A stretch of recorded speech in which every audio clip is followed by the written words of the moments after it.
너희가 마사에서 시험한 것 같이 너희 하나님 여호와를 시험하지 말고 너희의 하나님 여호와께서 너희에게 명하신 명령과 증거하신 것과 규례를 삼가 지키며 여호와의 보시기에 정직하고 선량한 일을 행하라. 그리하면 네가 복을 얻고 여호와께서 네 열조에게 맹세하사 네 대적을 몰수히 네 앞에서 쫓아내리라 하신 아름다운 땅을 들어가서 얻으리니 여호와의 말씀과 같으리라. 후일에 내 아들이 네게 묻기를 우리 하나님 여호와의 명하신 증거와 말씀과 규례와 법도가 무슨 뜻이냐 하거든 너는 내 아들에게 이르기를 우리가 옛적 애굽에서 바로의 종이 되었더니 여호와께서 권능의 손으로 우리를 애굽에서 인도하여 내셨나니 곧 여호와께서 우리의 목전에서 크고 두려운 기적과 기사를 애굽과 바로와 그 온 집에 베푸시고 우리 열조에게 맹세하신 땅으로 우리에게 주어 들어가게 하시려고 우리를 거기서 인도하여 내시고 여호와께서 우리에게 이 모든 규례를 지키라 명하셨으니 이는 우리로 우리 하나님 여호와를 경외하여 항상 복을 누리게 하기 위하심이며 또 여호와께서 우리로 오늘날과 같이 생활하게 하려 하심이라.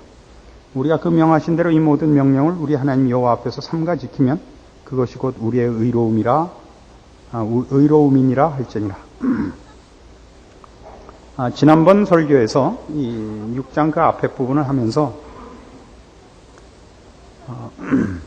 이 하나님께서 주신 규례, 율법을 지키는 것 혹은 절기를 지키는 것 이런 것들이 가나안에 들어가지 않으면 의미가 없다 그랬습니다. 가나안 땅은 이스라엘 백성이 하나님 앞에 한 어떤 신앙적인 헌신의 보상이 아니라고 했습니다. 오히려 하나님이 이스라엘 백성을 애굽에서 불러내사 하나님의 백성 삼았기 때문에 하나님의 백성답게 살기 위하여 준 곳이 가나안 땅이라고 했습니다.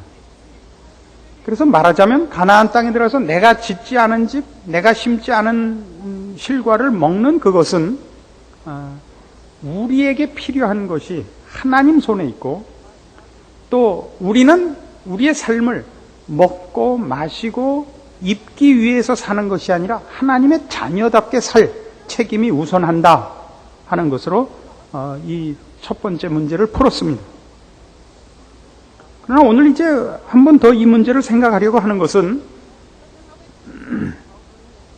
오늘 본문에서 보는 바와 같이 너희가 마사에서 시험한 것 같이 여호와를 시험하지 말라 하는 말씀으로 오늘 반복되는 이 권면과 경계 속에 있는 더 깊은 뜻을 살피려고 합니다.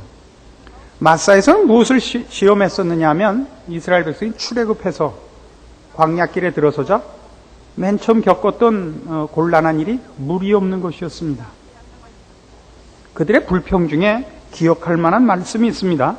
출애굽기 17장 1절 이하의 말씀입니다.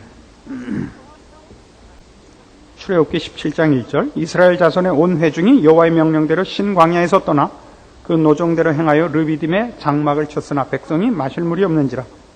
백성이 모세와 다투어 가로되 우리에게 물을 주어 마시게 하라. 모세가 그들에게 이르되 너희가 어찌하여 나와 다투느냐? 너희가 어찌하여 여호와를 시험하느냐? 거기서 백성이 물에 가라매 그들이 모세를 대하여 원망하여 가로되 당신이 어찌하여 우리를 애굽에서 인도하여 내어서 우리와 우리 자녀와 우리 생축으로 목말라 죽게 하느냐? 이겁니다. 그러니까 이 마사에서 여호와를 시험했다 하는 이 부분이 그저 단순하게 하나님께서 우리의 필요한 것을 주실 만한 분이냐 또는 우리를 부르신 하나님이 그 부르심을 감당할 만큼 전능하시냐 이거를 시험한 것이 아니라 보다 본질적으로는 하나님의 부르심이 갖는 것은 이 세상에서 필요한 의식주에 관한 문제가 아니다 이거죠. 가나안 땅이 조금 전에도 설명드린 바와 같이 가나안 땅이 하나님의 백성에게 허락하는 보상이 아니고 하나님이 하나님의 백성을 거룩하게 살게 하는데 그 초점이 있어서 거룩한 삶을 살도록 다른 부분에 관한 것은 하나님이 책임지고 우리가 책임져야 할 것은 거룩한 문제. 그래서 종되었던 애굽에서 벗어났다는 것과 대조해서 가나안을 생각해야 된다고요. 그러니까 가나안은 종되었던 곳이 아닌 자유의 땅. 종되었던 애굽은 죄와 사망의 노예 노릇하던 곳, 죄를 질 수밖에 없었던 것. 그러나 이제 여기서는 의와 진리에 거룩한 새 생명, 새 사람. 이것이 가나안이란 말이죠. 그러니까 우리가 생각해야 할 것은 하나님의 부름을 받은 이상 하나님의 자녀답게 사는 일에 대해서 신경을 써야지 다른 문제는 우리가 신경 쓸 게 없단 말이에요. 이스라엘 백성이 모세에게 불평하기를 당신이 어찌하여 우리를 애굽에서 인도하여 내어서 우리와 우리 자녀와 우리 생축으로 목말라 죽게 하느냐. 이것이 이 마사의 시험에 있어서의 대표적인 그 장면에서의 이스라엘 백성의 어리석음, 무지함의 대표적 어떤 그 표현일 겁니다. 그러니까 오늘 우리가 본문으로 들어와서 신명기 6장에서 지금 모세를 통하여 하시는 하나님의 권면 속에 바로 그 말씀을 염두에 두고 뭐가 있냐면 20절 후일에 네 아들이 네게 묻기를 우리 하나님 여호와의 명하신 증거와 말씀과 규례와 법도가 무슨 뜻이뇨 하거든 너는 네 아들에게 이르기를 우리가 옛적에 애굽에서 바로의 종이 되었더니 여호와께서 권능의 손으로 우리를 애굽에서 인도하여 내셨나니 곧 여호와께서 이렇게 하셨답니다. 그러니까 지금 이스라엘 백성 머릿속에 있는 개념은 나 자신과 내 후손이 세상적 차원에서 복받는 것이 하나님의 인도하심이요 우리가 하나님을 믿는 가장 중요한 이유인 것이고 성경이 우리에게 가르치려고 하는 것은 하나님이 우리를 불러낸 것은 세상적 차원에서의 복을 주기 위한 것이 아니라 보다 영적이고 보다 영원한 것으로 하나님의 자녀다운 의와 진리와 거룩으로의 초대인 것입니다. 그렇죠. 그러니까 후일에 내 아들이 내게 묻기를 우리 하나님 여호와의 명하신 증거와 말씀과 규례와 법도가 무슨 뜻이뇨? 여기는 여러 가지 의미가 있습니다. 예를 들면 가나안 땅에 와서 잘 먹고 잘 살고 있다고 합시다. 지금 내가 짓지 않은 집에 살고 내가 심지 않은 실과를 먹고 평화롭고 복된 생활을 하고 있다고 합시다. 그렇다면 이 자녀들이 하나님이 아직 누구신지 신앙이 왜 필요한지 모르는 차원에서 보자면 아니 먹을 것도 넉넉하고 뭐 아무 근심 걱정 없는데 왜 종교를 가지는가? 라고 물을 것이고 만일 그들의 삶이 피곤하다면 도대체 이런 쓸데없는 짓을 해서 왜 시간 낭비하고 정력을 낭비하는가가 될 것입니다. 그렇지 않습니까? 광야를 지나서 하나님의 인도하심 속에서 가나안 땅에 들어온 그래서 모세의 이 권면을 누누이 들어서 기억하고 있는 부모된 입장에서 보자면 그러니까 무엇을 전수해야 되느냐 하면 우리는 이 땅에 이 세상적 차원에서의 보상이나 이 세상에서의 어떤 가치 있는 것들을 채우기 위해 여기 들어와 있는 것이 아니라 하나님이 죄와 사망에서 우리를 꺼내서 하나님을 닮은 거룩하고 의롭고 진리와 생명으로 사는 사람으로 우리를 불러냈고 그렇게 의도하였기 때문에 우리는 그렇게 사는 자로서 여기 와 있고 너희가 우리 부모들에게 배워야 할 것도 그런 것이다 라는 차원에서만 이 답은 그 답으로서의 가치를 지니게 되게 되는 것입니다. 그것을 지금 이 신명기 6장에서 뭐라고 얘기하느냐 하면 24절 보시면 여호와께서 우리에게 이 모든 규례를 지키라 명하셨으니 이는 우리로 우리 하나님 여호와를 경외하여 항상 복을 누리게 하기 위하심이며 또 여호와께서 우리로 오늘날과 같이 생활하게 하려 하심이라.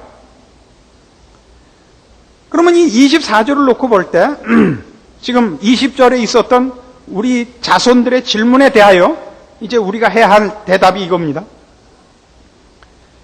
여호와께서 우리에게 이 모든 규례를 지키라 명하셨으니 이는 우리로 우리 하나님 여호와를 경외하여 항상 복을 누리게 하기 위하심이며 또 여호와께서 우리로 오늘날과 같이 생활하게 하려 하심이랍니다. 조금 전에도 예를 든 바와 같이 양면성이 있죠. 이 증거에는 지금 배부르고 지금 등 따시고 지금 부족한 것이 없다 합시다. 그럼에도 불구하고 이 규례를 지키고 이 법도를 지킨다면 신앙이 무엇인지 하나님이 누구신지 잘 모르는 후손의 입장에서는 뭐 때문에 그럴 필요가 있는가라는 질문이 될 것이고 우리는 뭐라고 대답하는 것입니까?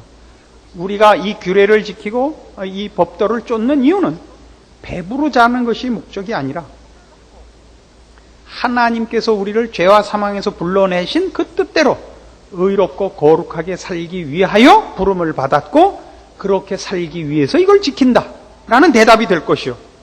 만일 우리가 피곤하게 살고 어렵게 사는 것 때문에 자녀가 힐난조로 이것을 묻는다면 우리의 행복과 우리의 자랑은 눈에 보이는 물질이 아니요 하나님 안에서 우리가 가진 신앙이며 의며 거룩이며 진리며 영적인 것이니라 라는 것으로 이것이 대답이 될 수 있을 것입니다. 그래서 그 24절 하반절에 나오는 여호와께서 우리로 오늘날과 같이 생활하게 하려 하심이라는 양면성을 가집니다.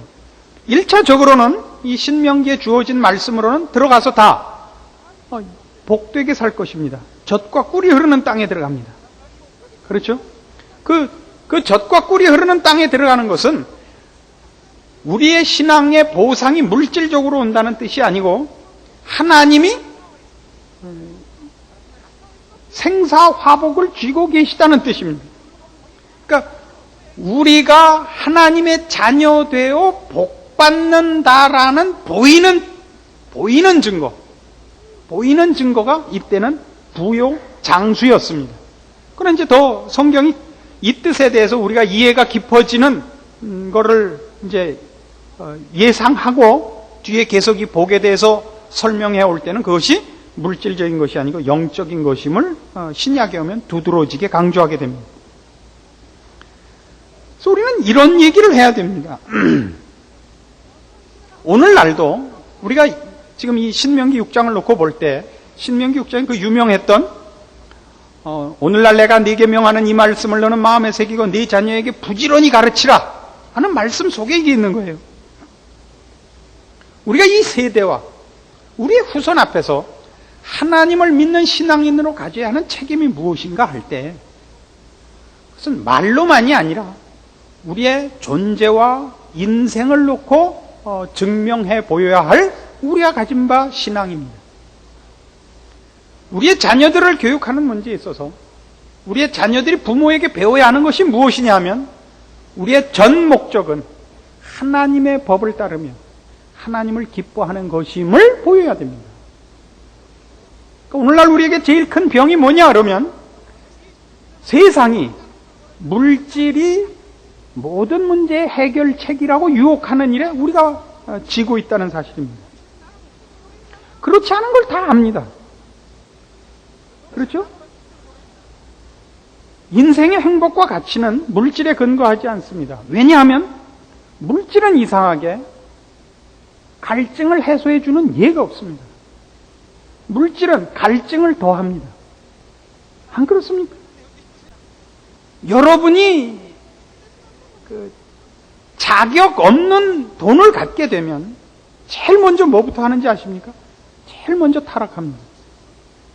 남자에게 갑자기 돈이 생기면 이제 뭐 우리나라는 복권이 뭐 이렇게 큰 게 없습니다만은 미국 같은 데는 복권이 커서 이게 뭐 몇백만 불짜리가 당선되는 수가 있어요. 그럼 맨 처음 뭐 하는지 아십니까? 부인하고 이혼합니다. 그리고 신빙 마누라를 하나 삽니다. 맨 처음 그거부터예요. 그 큰 집 사고 좋은 차 사고 큰 집 사고 좋은 차 사면 그 다음에 할 게 뻔하잖아요. 놀고 먹어야지. 큰 집 사고 좋은 차 사고 열심히 일하는 사람 봤어요? 그럴 수가 없잖아요. 그러니까 여러분이 좋은 차를 샀다고 합시다. 그럼 좋은 차를 사고 어떻게 사무실에서 일을 해요?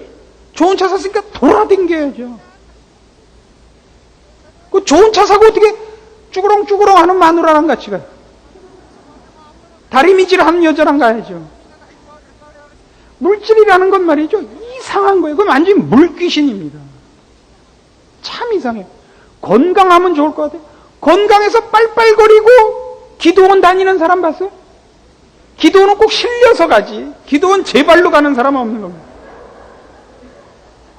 건강하면 할 지랄은 빤한 것입니다. 그 할 지랄에 대한 세목을 알고 싶어하는 사람은 끝나고 교무실로 오세요. 그런데도 우리가 알지요, 그거를. 물질이 필요한 이유는 우리의 삶에 필요한 것들이 물질로 나타나기 때문입니다. 우리의 성실함, 그리고 살아야 하는 삶의 그 어떤 방도, 수단이 물질이기 때문이지, 물질의 정신에 우리가 팔려 있는 건 아닙니다. 물질을 외면하고는 못 삽니다. 어쨌든 밥을 먹어야지 성경책을 먹을 수는 없지 않습니까? 그렇죠? 그러면 쌀 가서 살려면 돈 줘야지, 기도하면 쌀 주는 집은 없습니다. 그건 다 살아나가는 방도로 쓰는 것이지, 그리고 내가 성실히 살고 책임 있게 사는 방도여야지 물질의 노예가 되고 물질에 잡아먹히는 것은 아니지 않습니까? 그럼 우리는 물질에 잡아먹힌단 말이죠. 물질이 내 인생과 나의 행복을 해결하는 수단과 방법이라고 생각하면 우리는 지는 것입니다. 이 문제를 여러분이 지금 여유 있게 살든 혹은 곤란하게 살든 여러분 자녀가 여러분이 가진 신앙에 대해서 물어봐야 올 것 아닙니까? 우리가 부족한 것이 없는데 왜 교회 나갑니까? 혹은 우리가 이렇게 지지리도 어렵게 사는데 왜 교회 나가서 주일 하루 가게 문 닫고 그 고생을 하십니까? 라는 질문을 받을 거 아닙니까? 그때 여러분이 바로 대답을 이렇게 하셔야죠. 뭐라고요? 25절. 우리가 그 명하신 대로 이 모든 명령을 우리 하나님 여호와 앞에서 삼가 지키면 그것이 곧 우리의 의로움이니라 할지니. 우리의 의로움. 의롭다는 표현은 이게 뭐 만만치 않은 표현입니다만은 이게 여기서는 제 식으로 표현을 하자면 하나님 백성다움입니다. 우리가 로마서 3장에서 보는 이제는 율법에 하나님의 한 의가 나타났으니 라고 시작된 예수 그리스도를 믿음으로 말미암아 모든 믿는 자에게 구원을 주시는 하나님의 의인이 차별이 없느니라. 에 나오는 하나님의 의, 하나님 다우심. 하나님 앞에 범죄한 우리를 징벌하기보다는 구원하시기로 작정하시고 은혜와 자비와 긍휼과 사랑을 베푸시는 하나님, 하나님 다우심, 하나님의 의라면 여기 이것이 우리의 의라. 신자다움입니다. 그러니까 자녀 앞에 우리가 이 대답을 하려면 우리가 이 규례를 지키는 이유, 그러니까 여러분 식으로 지금 우리 식으로 해서 우리가 왜 주일을 지키며 주일날 교회 가야 하며 왜 헌금을 내며 왜 봉사하는가? 이것이야말로 우리 다움이니라. 우리는 하나님의 백성으로 살며 하나님의 백성답게 의롭고 진리로 살고 생명으로 살고 거룩하게 사느니라. 이 답을 할 수 있어야 되는 것입니다. 이 답이 여러분이 이 세상을 사는데 필요한 그 물질에 사로잡혀 있지 않고 함몰되어 있지 않고 그 종이 되어 있지 않고 그것들은 다만 우리의 삶의 한 방도일 뿐이지 그것이 목적이거나 유일한 수단으로 등장하고 있지 않다는 것을 세상을 꿰뚫어 영혼을 바라보게 하고 물질을 꿰뚫어 우리가 믿고 추구하고 채우고 있는 영적인 것들을 자녀에게 분명히 보여줄 수 있는 여러분의 삶의 어떤 원리, 자세, 모습이 어느 곳에서나 배어나와야 합니다.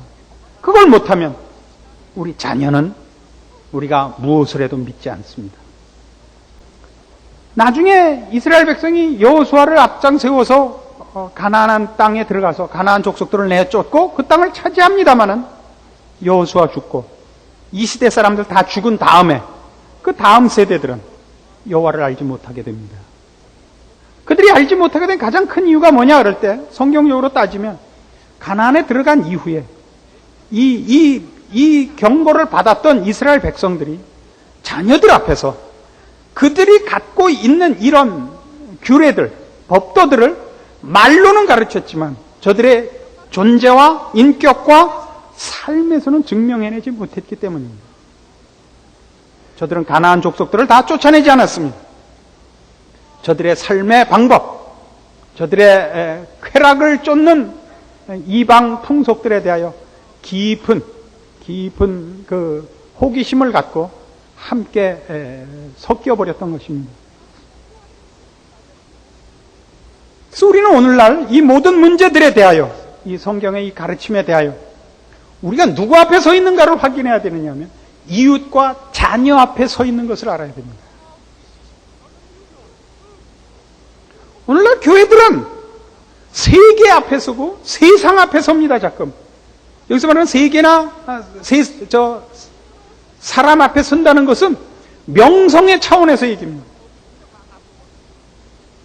그래서는 안 됩니다. 어느 교회든지 그 교회는 거기에 소속된 교인들을 이웃과 자녀 앞에 세워서 부끄럽지 않게 만들어야 됩니다. 우리가 우리의 몫을 다 한다고 해서 우리 자녀들이 100% 항복한다는 보장은 없습니다. 그러나 우리는 그 일을 해야 됩니다. 우리의 모든 싸움은 어디에 있느냐 그러면 1차적으로 가정에 있습니다. 부부끼리 책임을 지시고 자녀 앞에 책임지시고 여러분 이웃 앞에 책임지셔야 됩니다. 우리는 먼 데서부터 싸웁니다. 가까운 데서 싸우셔야 됩니다. 우리가 전하고 우리가 치장하고 우리가 만든 어떤 일, 어떤 운동으로가 아니라 여러분을 매일 보는 삶의 현장에서 같이 보는 사람들 앞에서 여러분이 물질의 노예가 아니며 영원한 나라를 지향하는 하나님의 사람으로 살고 있음을 모든 사람으로 하여금 보고 항복하게 하셔야 됩니다. 이걸 못하면 우리는 바로 지금 이 신명기의 경고를 받고 있는 이스라엘 백성들의 그 후에 나타난 실패에 동일한 동참자가 됩니다. 이건 어리석은 것입니다. 이스라엘 백성 하나 어리석은 걸로 족합니다. 성경에 나타난 내용들 속에 어려운 내용들도 있습니다. 이해하기 어려운 문제들도 있습니다. 그러나 신앙에 있어서 제일 어려운 것은 이해하기 어려운 것이 아니라 100번 이해하는데 생활화되지 않는 것입니다. 다 하는데 안 되는 것입니다. 겸손하라, 양보하라, 70번씩 7번이라도 용서하라, 자기를 부인하고 십자가를 지라. 이것이 안 됩니다. 왜 안 되죠? 왜 안 되죠? 세상 앞에서 그것이 힘이 없기 때문입니다. 세상을 살 때 그 방법대로 살아갖고 미치기 때문입니다. 그러나 과연 그럴까요? 그럼 성경이 우리에게 가르치는 것, 십자가의 방법만이 하나님이 즐겨 쓰시는 방법이라는 것. 한 알의 밀이 땅에 떨어져 썩지 아니하면 그대로 있고 썩으면 많은 열매를 맺는다라는 말씀은 그럼 누가 실천해야 되는 것입니까? 이것이 바로 신앙의 싸움인 것입니다. 이 싸움에 동참해 주십시오. 여러분에 대한 평가를 교회에서가 아니라 여러분 직장에서, 여러분 친척들 앞에서 사실은 평가받으셔야 됩니다. 이게 안 된다면 우리는 신앙인으로서의 우리의 첫 발자국도 떼어놓지 못한 것이 되기 때문입니다.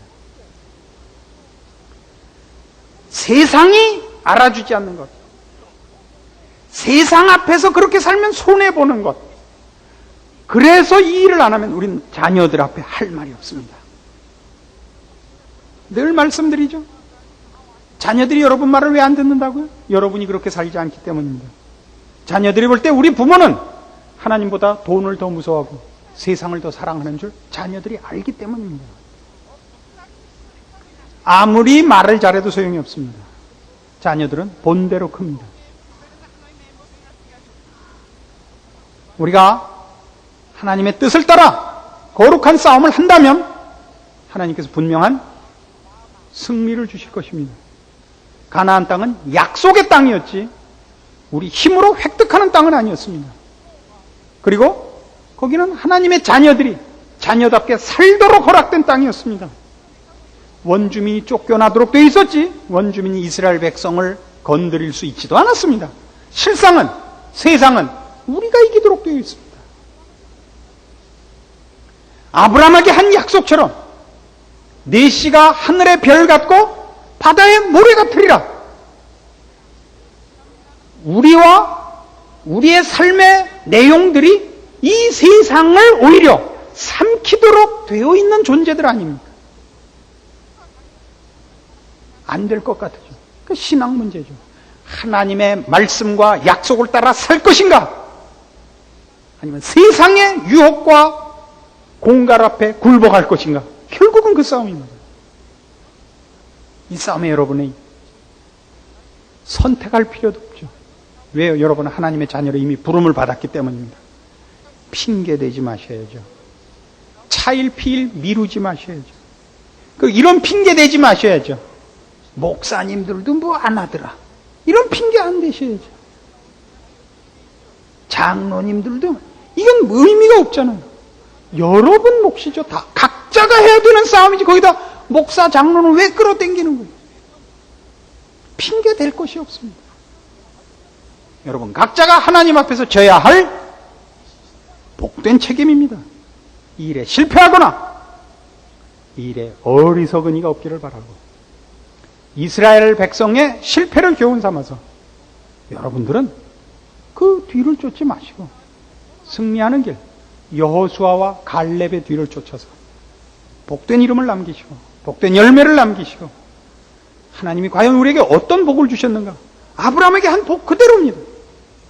복의 근원이 되고 그 이름을 창백케 하고, 우리를 축복하는 자 하나님이 축복하고 우리를 저주하는 자 하나님이 저주하는 존재인 줄 남의 얘기 듣지 마시고 여러분의 인생과 여러분의 존재 속에서 확인하시고 누리시는 여러분들 되기를 권합니다. 기도하십시다. 하나님 아버지, 은혜를 감사합니다. 우리 하나님께서 우리를 어떻게 부르셨으며 어떤 특권으로, 어떤 놀라운 영광으로 우리에게 허락하셨는가 확인했습니다. 저 이스라엘의 실패를 뒤쫓지 말고 믿음으로 하나님의 자녀다운 길을 걷고 승리하는 그 약속의 성취를 보는 우리의 인생들 다 되도록 오늘 주의 말씀으로 권면받은 심령들을 지키시고 그 말씀들로 저들을 굳게 하옵소서. 남의 간증을 듣는 자 되지 말고 우리가 간증하며 그 모범을 보이며 그 산 증인이 되는 복된 하나님의 자녀의 길을 걷는 여기 모인 주의 말씀을 들은 심령들 다 승리케 하옵소서. 예수님의 이름으로 기도합니다. 아멘.